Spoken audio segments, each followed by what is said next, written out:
Food, nutrition, spirituality, work, play, relationship, diet, lifestyle, and love. What do all of these have in common? God. Drugs, alcohol, pornography, marijuana, cocaine, food, addiction. What do all these have in common?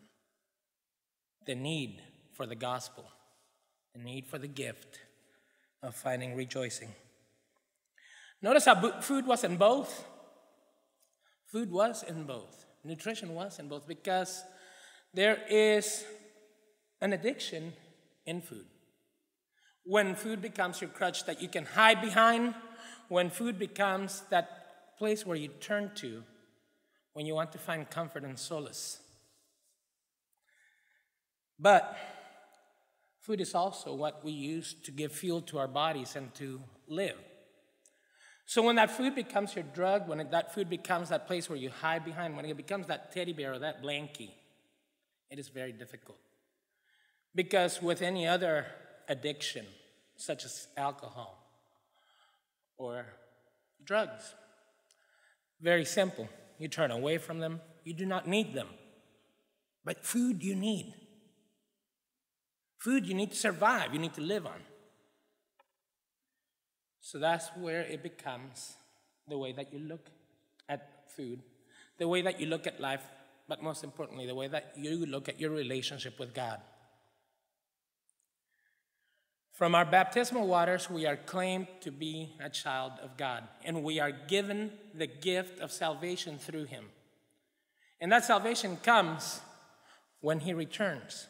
But the salvation comes every day. The gospel is given to us every day when we are reminded of the love that He gives for us. He gave His only Son to die for us. And because of that, you need to make yourself that priority. Give yourself that focus. And it took me, personally, several years, many years, to figure that out. I'm going to share with you that a while back, I came to TLU, and I loved TLU, and it was the best place. And then I got to meet High Dining Hall. Now, I don't know if it's still all you can eat. I'm sure it still is, but I loved it. You just swiped your card, you went in, got all the food you got to eat. And I was very big. In fact, I got to be very big very quickly. When I came to TLU, I was weighing at about 300 pounds. Being away from home, not having mom to be after me, you shouldn't eat that, you shouldn't eat this, and then having High Dining Halls, like the best of both worlds. Because you could go in there, get chocolate milk, get desserts, get steak. And you hung out with friends, so I associated, okay, we're going to High, let's all put all the tables together. I don't know if some of you still do that. We used to pile as many tables as we could, or as many people as we could around 2 tables. And it was the greatest thing. So food became also an association with being around friends and sharing that bread with others. And it became more of that addiction. Back when I got to about my junior year, people started to get really concerned. Because when I got here, I said, well, you look like maybe you were an upperclassman, and it was okay, but you were only a freshman. And as the years progressed, you kept on growing, and not growing up, growing out. And it got to the concern where Pastor Greg actually challenged me to meet him at the brand new, back then it was brand new, the fitness center. And they had just opened it, and I remember that he said, let's go out there every morning. And I did for about a week. Got really excited and really pumped and went out there, and, we did stuff. But my heart wasn't in it because I still didn't make myself that priority. I still didn't realize that God had given me the gift through the waters of baptism that I was important. No, I need to get this done so I can serve God. That was what I thought. And then I went to seminary, and halfway through seminary, one of the concerns being brought up again was my health. And I'm like, why is that important for ministry? I want to be able to serve. They asked me to take a sabbatical and get some priorities in line. 2 years ago, people say, what got you motivated to start? And I tell them, God. Because other than that, there was really no catalyst. Doctor has been on me forever to lose weight. He had even talked to me about doing the lap band procedure or the stapling or what have you. And of course, technology with the health has gotten great. He goes, oh, it's not going to be that difficult. It's not that intrusive. You just, when can we schedule it? I'm like, no. I'll do it. And for the longest time, I gave him lip service. Oh, I'm doing it. I'm going for walks. Well, a walk to me was walking from the living room to the bedroom. That was exercise enough. But on January 12th of 2009, we had just bought our house earlier that year, and we get flyers for new things in our subdivision. And I remember looking at a flyer for a new gym that opened up. And out of the blue, I said, we should go check it out. And as soon as I said that, I looked around because I knew that I hadn't said that. And I didn't. It came out of my body, it came out of my voice. But it was God calling.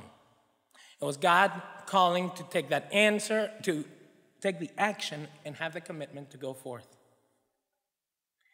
In the gospel that I read from John, there is a stone, and Jesus is ready to do the miracle of raising Lazarus. But he asks Martha the commitment to roll the stone away. That miracle could happen, yes. God has the power to do whatever he wants to do. But the miracle could only happen once that commitment was placed forth. And the commitment was to roll that stone away. What was the first thing that Martha did? First thing that we all do. Make an excuse.